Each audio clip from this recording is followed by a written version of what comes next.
Hello. The collapse of the World Trade Centers is one of the most important catastrophes in modern history. The long-awaited report on the collapse of World Trade Center 7 has now arrived, and I would like to make some comments to that report. More than a year ago, I launched the theory that the World Trade Centers collapsed due to thermal expansion of the trusses. Now, NIST has come up with the same theory for the collapse of World Trade Center 7. You probably would expect me to be content with this, but I am not. And there are two reasons for this. One is that I think that NIST has got the initial event wrong, and the other is that I think they should use the same theory to describe the collapses of World Trade Center 1 and 2. NIST will have us to believe that it is the trusses in way of the broad arrow which press on the girder from 79 and to the exterior wall and brings this girder out of position. And that cannot be true due to the collision of the floor with column 79. The floor trusses have a corrugated steel plate on top carrying the light concrete, and this will make the floor stiff so that the trusses can't act independently. Already in my paper presented over a year ago, I gave another explanation broadly, and I will try to repeat the main points here.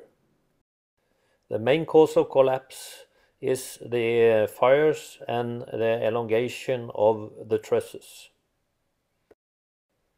The trusses will firstly try to expand towards where there is little resistance, and that's towards the core. But after some 50 degrees, that is no longer possible. When the heating continues further, two things will happen. At the inner end, the trusses will press towards the core and leading to the breaking of the bolts connecting the trusses to the inner wall, as shown in the picture here.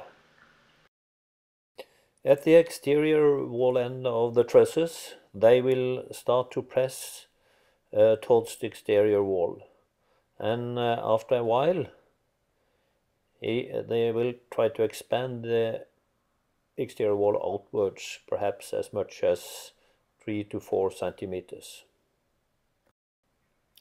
The exterior wall will also try to expand the columns vertically and the wall sideways, even if they are heated to a lower degree than the trusses.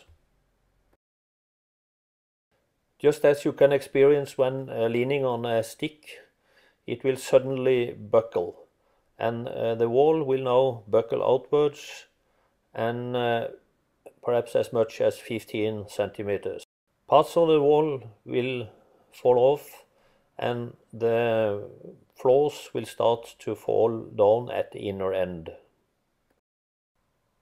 On page 38 in the NIST report, they give us some information which they don't use themselves, but which confirm what I have just described to you. It was at the east side it all started. NIST has given a table of what happened in the seconds just before the total collapse. I have made a new table which I believe it's more correct than the one NIST has made. NIST has again overlooked information given in their own report. The essential design point is that at the inner core it should not be possible for the trusses to slide off their brackets. If this had been in place, neither World Trade Center 1 and 2 nor World Trade Center 7 would have fallen down. If NIST accepts my explanation, they will also have a collapse theory for World Trade Center 1 and 2. NIST will also have some assistance in meeting the conspiracy theory people.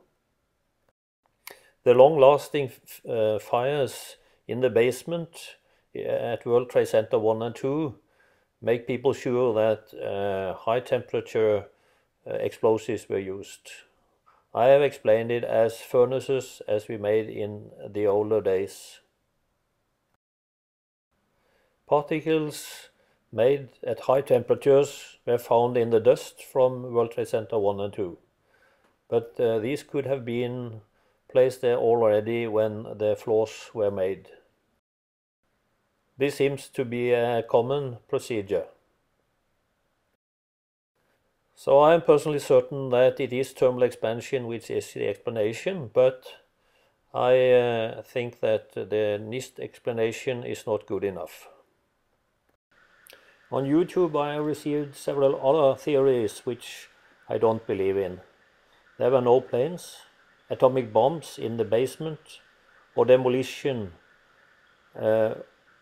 with explosives.